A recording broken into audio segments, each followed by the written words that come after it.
our first impressions of Istanbul. We're going to show you the European side, the Asian side, and everything in between. And it looks like an absolutely glorious day.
On the spot straight away, what do you think of Istanbul? What do I think of Istanbul? Well, Istanbul is clearly an ancient city, It is. but brought modern. So I would say if anyone's travelling from anywhere in the world, if you're going from London, Paris, New York, any of those large cities, when you get to Istanbul, you'll feel right at home because Istanbul is ancient. It's got the old mosques and some amazing sights that you'll see as you walk around. Turkey, I know in the last 10 to 15 years has been on a real storm. What's the one fact that puts her on the spot here? What's the one fact that makes Istanbul unlike any other city in the world? One fact. Cats. That's not a fact. All cities have got cats. That makes Istanbul unique. No other city in the world. Hills? Yep, and that's it. No other city in the world has hills. And that's what makes Istanbul unique. Another thing that makes Istanbul unique is it's the only city in the whole world. Oh, I got it, I've got it. What? It's the only city in the whole world that spans across 2 continents. With hills. So, yes, it's in Europe and it's in Asia. How Sarah's forgotten that as we were coming across the Bosphorus River this morning from Europe into Asia. And we've just been talking and we realised neither of us have been to Asia before, so how exciting's that? We were really excited about Istanbul to see the different sights, smells and feels of this bustling city that has 15 million people living in it. Now, actually, it was less than a year ago we were in Mexico City and that had 20 million or 30 million. So we seem to be attracted to these really super large cities. And I would say from an expectation perspective, we've not been disappointed. No. We've seen a whole range of foods. What would you say about the food here? That's met my expectations. It's the kebabs and the flatbreads and the flavours, really delicious flavours, lots of meat dishes. Obviously we have seen vegetarian and I believe there's vegan restaurants, so it is catering for everyone. Spicy? Not spicy, flavoursome rather than spicy. They don't use chilies as such to make it spicy. We've still got lots to try, so we've only been here a few days and we've got loads of different dishes, traditional dishes to try. We took some footage a day or so ago of a little cafe we stopped in on the European side. Let's show you that now. We just ordered a mincemeat burek, a spinach burek and a mixed potato and cheese burek, a large tea and a large coffee, and that cost us 77 lira. Now, when it comes to dessert, we have tasted and we have conquered the desserts. Sarah, talk to us about that. Baklava. To describe baklava, it's like the phyllo pastry, which is soaked in syrup, and it has pistachios and it has walnuts, every single combination you can think of. And when you go in the shop, one side is all baklava and the other side is Turkish delight. So quick question for people. Put in the comment below, do you like Turkish delight? Me, hate it. Sarah, loves it. But again, there's What do so you many think? different flavours of Turkish delight. We've only tried the rose one, which is the traditional. I love that, but you don't like Fries it. So. Turkish delight. People in the UK, fries Turkish delight? No. Lovely. No. Once you make your way through the hustle and the bustle of the actual shop, you can go back through to where the tea rooms are, and it's nice and calm. Tranquil. Tranquility is what I felt. Yes. So you sit down, guy brings a menu, and I'm not joking, this menu is about 100 pages long. It has got every single type of baklava and... It's about 20 pages. But it's got about 100 items then, I should say. Right, 100 items. Yeah. And you don't know what to get, so the best thing to do is just choose a few and just have like a meze of baklava, and you won't be disappointed. It's just delicious. And have a lovely cup of tea or coffee and just enjoy the whole experience. Then you can go back into the shop, into the mad hustle and bustle, and if you've had something that you really like, you can then obviously choose that from the counter. And lovely staff behind. It's absolutely manic, but lovely staff. And they box it all up for you, and then they give you a ticket. And the first time we did it, we thought, don't quite know what to do here. But We didn't want a ticket, we wanted a baklava. So we got the ticket, and what you have to do is actually go across the shop to the man who you pay. Once you pay for it, he stamps your ticket. You go back, fighting through with all the other people, and then hold your ticket up, and they actually give you your bag of baklava. You get your baklava, don't you? You go home in the evening, you're sat there watching a bit of TV, nice cup of coffee, and you think, I know, baklava, we got that baklava today. So we go grab the baklava, and you're having your baklava with a nice cup of coffee, watching someone on the box, and it's giving you the memory, that wonderful memory of the afternoon in the dessert shop. You have got to do that. Right. What's your favourite one? My favourite, oh Sarah, so I can't tell you what it's called, but it's a square about like that. It's shredded phyllo pastry, I believe. Shredded phyllo pastry, I believe, and in the middle is like a mallow, I would say, and in the mallow bits of pistachio. Yeah. So when you bite into it, it gives you a thought of your dentist, and you're thinking, when was the last time I saw my dentist? I wonder if there's a dentist local. As you bite in, and as you open your mouth again, you're thinking, I wonder how many of my teeth are going to be in this mallow. I really like that one. Now, Sarah, here, let me tell you something about Sarah. She might seem mild-mannered. The mild-mannered janitor? Could be. She is not.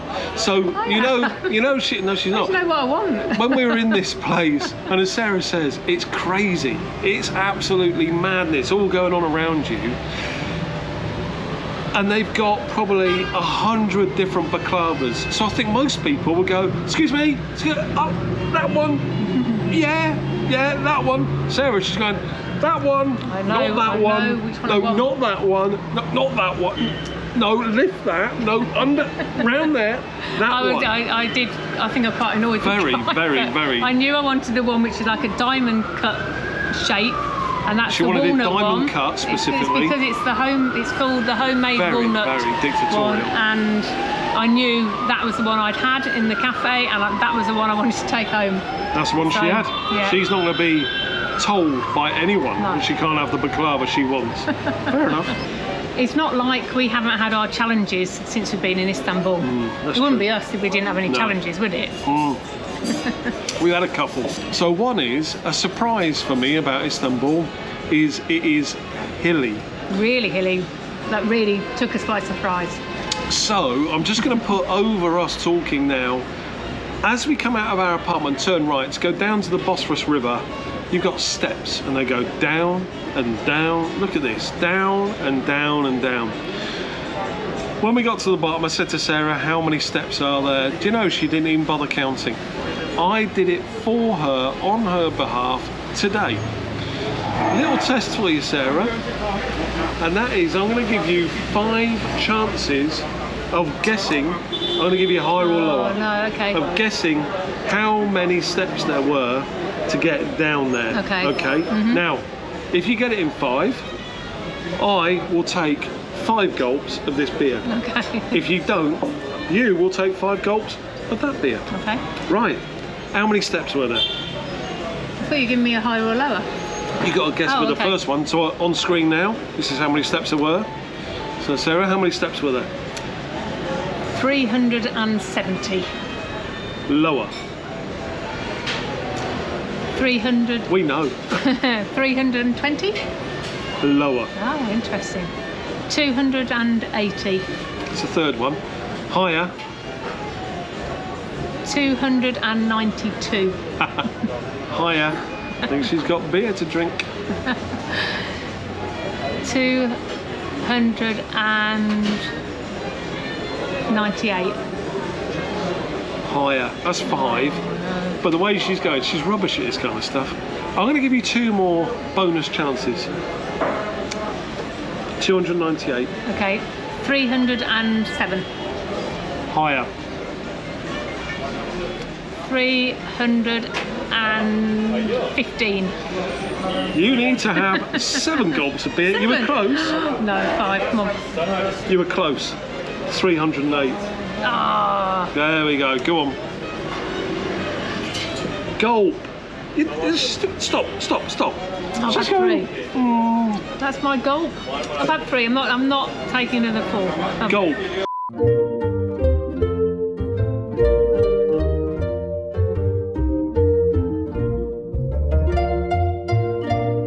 Another issue that we've had to suffer with is something called the Istanbul card, and that's this thing here. Okay, so if you're in London, it's like the Oyster card. You use it on all public transport, and in fact you can't use public transport unless you've got this or a 1-trip or 3-trip card.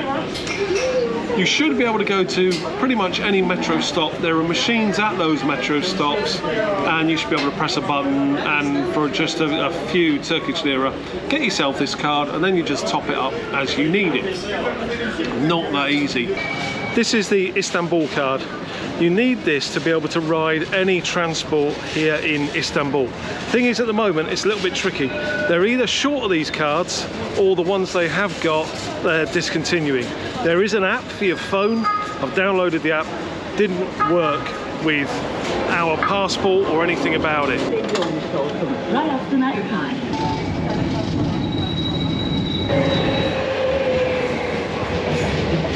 I was going to say, and once you do get it, to actually travel around on any of the transport is very, very cheap. We can't give you the actual cost because we don't know, but we've loaded up 20 lira. Yeah, and quid each. Yeah, £1 each, and we've been on the ferry, we've been on 2 trams. Yeah, I said to And Sarah, it's still going. surely we got to top this up at some point, so we'll check that before we get on our next tram. And so to our accommodation here in Istanbul.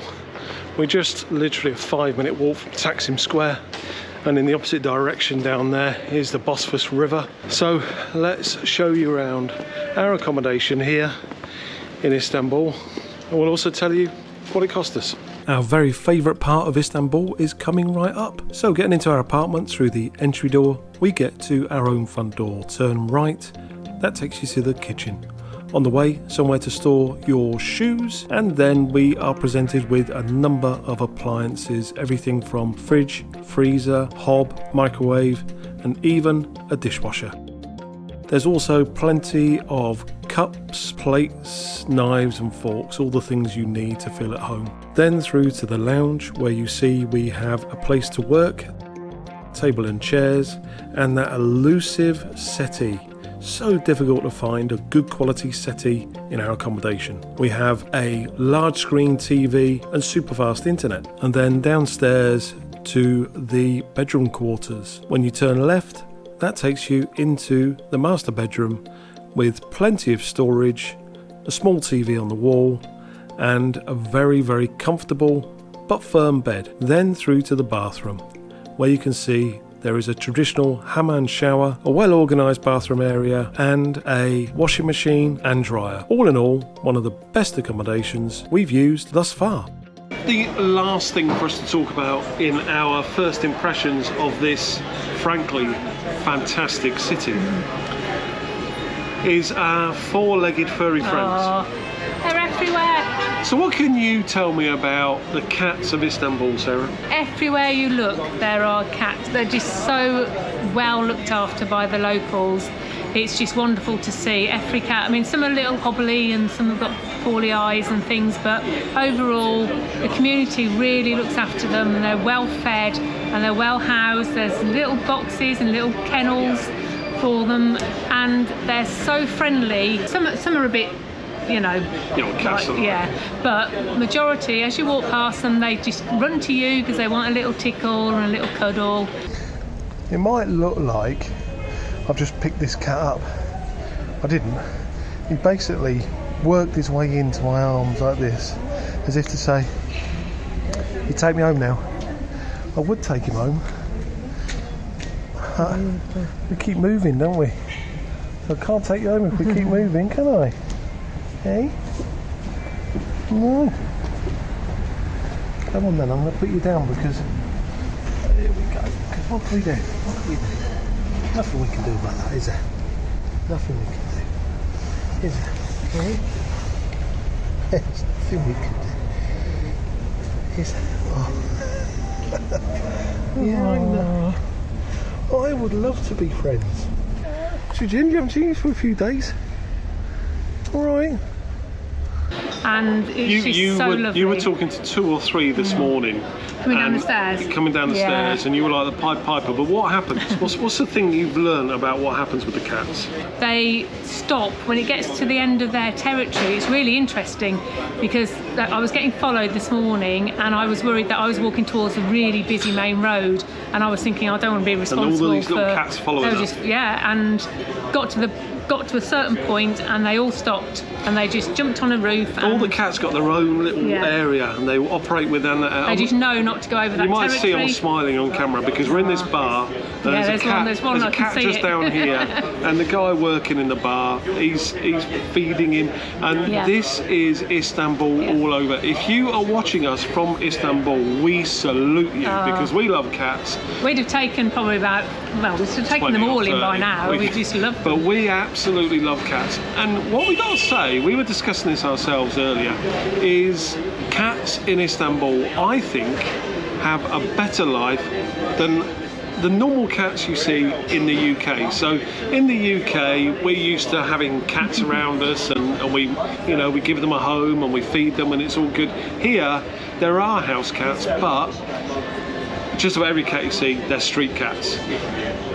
And if you think about a place like Istanbul, most of the year, probably 10 or 11 months a year, the weather's fantastic. The people of Istanbul love them. As Sarah says, there are homes for them put outside, like boxes, and people wrap the boxes with blankets and things. They're out in the sun. We had breakfast this morning. I'll show you that now. This is the breakfast we had. We're eating for 3 today. Nice fella here.